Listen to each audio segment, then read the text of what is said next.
Hey everyone, I hope आप लोग सब बहुत अच्छे होंगे और मैं भी मस्त हूँ। So welcome back to my channel and welcome back to my new vlog.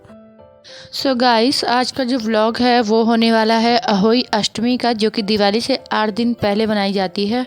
और अब आप लोग सोच रहे होंगे कि दिवाली तो जा चुकी है, बट मैं बता दूं कि मैं थोड़ा सा बिज़ी रहती हूँ, जिस वजह से मैं ब्लॉग आप लोगों के सामने टाइम पे नहीं ला पाती हूँ। तो इसके लिए सॉरी, बट मेरे को जितना भी टाइम मिलता है मैं ब्लॉग एडिट करके आप लोगों के सामने अपना ब्लॉग रखती हूँ, क्योंकि मुझे आप लोगों के साथ अपनी मेमोरीज, जो बेस्ट मेमोरीज होती हैं, वो शेयर करने में अच्छा लगता है। सो अब थोड़ा सा बात कर लेते हैं अहोई अष्टमी के फास्ट की। इस फास्ट के बारे में मुझे भी ज़्यादा इन्फॉर्मेशन नहीं थी, बट इस टाइम अपने मायके में मैंने अपनी भाभी को ऑब्जर्व किया, जो कि मेरी भाभी इस फास्ट को रखती हैं। वैसे बहुत कम लोग इस फास्ट को रखते हैं, क्योंकि जहाँ से मैं बिलोंग करती हूँ वहाँ पे अभी इतना अवेयरनेस नहीं है इस फास्ट का। बट जितना मैंने सीखा है और जितना मैंने देखा है, जितना ऑब्जर्व किया है, वो मैं आप लोगों के साथ शेयर कर रही हूँ। मेरी भाभी इस फास्ट को करती हैं और उनसे ही मुझे सीखने को मिला है कि किस तरह इस फास्ट को किया जाता है और इसका रीज़न क्या है, इसका महत्व क्या है करने का। तो ये जो फास्ट है, ये मेरी भाभी ने बताया है मुझे कि अहोई अष्टमी का फास्ट जो होता है वो एक माँ अपने बच्चों की लंबी उम्र और खुशहाल ज़िंदगी के लिए रखती है। और जिन भी लेडीज़ को संतान का सुख नहीं मिलता है वो इस फास्ट को कर सकती हैं।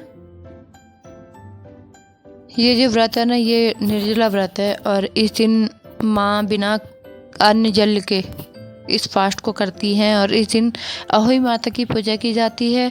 इस दिन लेडीज श्याऊ माता की माला धारण करती हैं, जो कि अभी आप मेरे व्लॉग में देखेंगे आगे, जिसमें श्याऊ माता का चित्र बना होगा।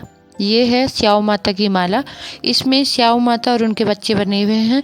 ये शाम की पूजा के बाद मेरी भाभी को उनके बच्चे पहनाएंगे। सो अभी के लिए इतनी इन्फॉर्मेशन काफ़ी थी। और अभी आप लोग देख रहे होंगे व्लॉग में कि मेरी भाभी आरती कर रही हैं। ये है मॉर्निंग की आरती, जो कि चौकी स्थापित करने के बाद की जाती है। हो चुकी थी शाम और डिनर मेरी भाभी ने रेडी कर लिया था। मैं बस थोड़ा सा पूरी बनाने में हेल्प कर रही थी, क्योंकि पूजा का जो टाइम है वो हो चुका था और काफ़ी लंबी चलने वाली थी पूजा, क्योंकि उसमें कथा भी सुनाई जाती है और बच्चों के साथ ही ये कथा की जाती है। अब मेरी भाभी जो हैं वो पूरी रखने के लिए तैयार थी, जो कि भगवान का भोग बोला जाता है, जो उन्होंने बनाया था वो सब रख रही थी। मैं दिखाती हूँ अभी आपको कि उन्होंने खाने में क्या क्या बनाया था।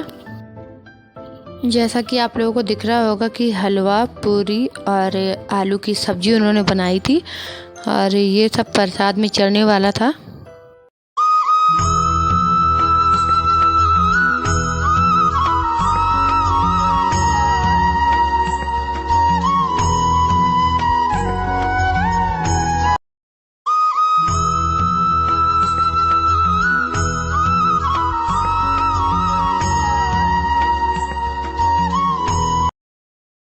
पर व्रत रखे, सायकाल दीवार पर अष्ट कोष्ठक की अहोई की पुतली रंग भरकर बनाए। उस पुतली के पास सेई तथा सेई के बच्चों का चित्र भी बनाए। या छपी हुई अहोई अष्टमी का चित्र मंगवाकर अहोई बनाए, जिसे स्याऊ कहते हैं। और हो तो उसे अहोई माता का उज्जमन करना चाहिए। एक थाल में 7 जगह 4-4 पूड़ियाँ रखकर उन पर थोड़ा थोड़ा हलवा रखे। इसके साथ हाँ कि एक तियल साड़ी ब्लाउज उस पर सामर्थ्य पूर्ण रूप रखकर थाली के चारों ओर हाथ फेरकर सर्वापूर्वक श्रद्धा भाव पूर्वक सासू जी के पांव पर हाथ लगाकर वह सभी सामान सासू जी को दे। अभी मजा आएगा ना भिड़ो। सासू जी अपने 5 सदस्य का हलवा पूरी का बायना 5 दे। बहन बेटी के यहाँ भी बायना भेजना चाहिए। अब देखो एक कहानी देने को, हाँ देखो, अहोई अष्टमी की कथा, बोलो अहोई मैया की। सुन लो पहले मेरी कहानी। एक साहूकार था, उसके देखो एक साहूकार था, ठीक है, जिसके 7 बेटे थे, 7 बहुएं थी। तथा एक बेटी थी। दिवाली से पहले कार्तिक वधी अष्टमी को सातों बहुएं अपनी इकलौती ननद के साथ जंगल में खदान में मिट्टी खोद रही थी। वही स्याऊ सेई की माद थी। मिट्टी खोदते समय ननद के हाथ से सेई का बच्चा मर गया। स्याऊ माता बोली कि अब मैं तेरी कोख बंधवाऊंगी। तब ननद अपनी सातों भाभियों से बोली कि तुम में से मेरे बदले कोई अपनी कोख बंधा लो। सब भाभियों ने अपनी कोख बंधवाने से इनकार कर दिया, परंतु छोटी भाभी सोचने लगी कि यदि मैं कोख नहीं बंधवाऊंगी तो सासू जी नाराज। कथा भी मेरी भाभी ने पूरी कर ली थी। मैं आपको ब्लॉग में नहीं दिखा पाई क्योंकि काफ़ी लंबी कथा थी और बच्चे भी काफ़ी परेशान कर रहे थे, वो आप लोगों ने देख लिया होगा ब्लॉग में। आरती भी मेरी भाभी ने कर ली थी और ये जो माला है ये स्याऊ माता की माला है और ये किस तरीके से धारण करनी चाहिए ये आपको ब्लॉग में दिख जाएगा अभी। ये जो माला है ये माला सिल्वर की है और इसमें स्याऊ माता और उनके बच्चे बने हुए हैं और ये वही धारण कर सकते हैं जो इस फास्ट को लेते हैं और ये बच्चों के द्वारा अपनी माँओं को पहनाया जाता है। आप देख रहे होंगे ब्लॉग में कि मेरी भाभी के तीनों बच्चे इस माला को पहना रहे हैं मम्मी को। ये मैंने कुछ नया सीखा है क्योंकि और फास्ट से ये फास्ट बहुत अलग है और यही मैंने इस टाइम पे सीखा है अपनी भाभी से और मेरी तरह ही कई लोगों को इस फास्ट के बारे में नहीं पता होगा क्योंकि मेरे को बहुत कम इन्फॉर्मेशन थी इसके बारे में और अभी मैं पूरी श्योर हो गई हूँ कि मेरी भाभी किस तरीके से इस फास्ट को करती हैं और इसलिए मैं आप लोगों के साथ भी ये शेयर कर रही हूँ। और अभी देखो 2 मटके रखे हुए हैं उन्होंने, तो एक मटका उन्होंने उठा लिया है और एक मटका वहीं पे रखा है। इस मटके का क्या काम है वो अभी आपको दिख जाएगा आगे। यहाँ पे आप लोग देख रहे होंगे कि मेरी भाभी पानी चढ़ा रही है उस मटके से और फूल का पौधा नीचे है। और इस चीज़ में एक चीज़ बहुत अलग है, तो वो है कि ये जो फास्ट है ना, ये फास्ट तारों की पूजा करके, तारों को देख के ही पूरा होता है और यही मेरी भाभी कर रही है क्योंकि चांद है नहीं अभी और तारों को देख के ये जो फास्ट होता है ये पूरा होता है। और अभी जो है तुलसी माता की पूजा की जा रही है।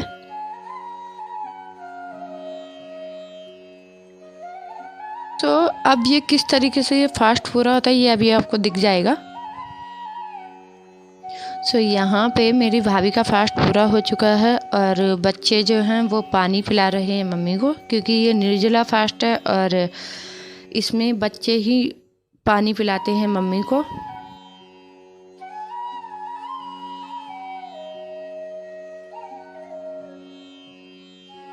बच्चों की कॉमेडी ख़त्म होने का नाम ही नहीं ले रही है क्योंकि मैं व्लॉग शूट करते करते मुझे बहुत हंसी आई है। मैंने किस तरीके से अपनी हंसी कंट्रोल की है वो आप लोगों ने देख ही लिया होगा इस व्लॉग में।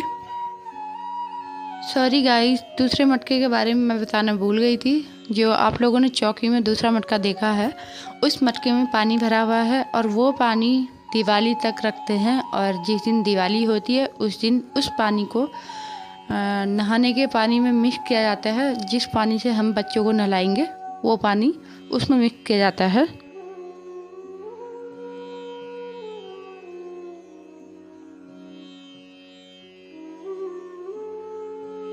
होली अष्टमी में एक चीज़ और है कि सासू भेंट भी की जाती है इसमें क्योंकि जो श्रृंगार का सामान चढ़ाया होता है पूजा में वो सासू जी को दिया जाता है। और क्योंकि पापा मेरे हैं तो मेरी भाभी ने श्रृंगार का सामान जो है वो मेरी मम्मी को दिया है और आशीर्वाद लिया है।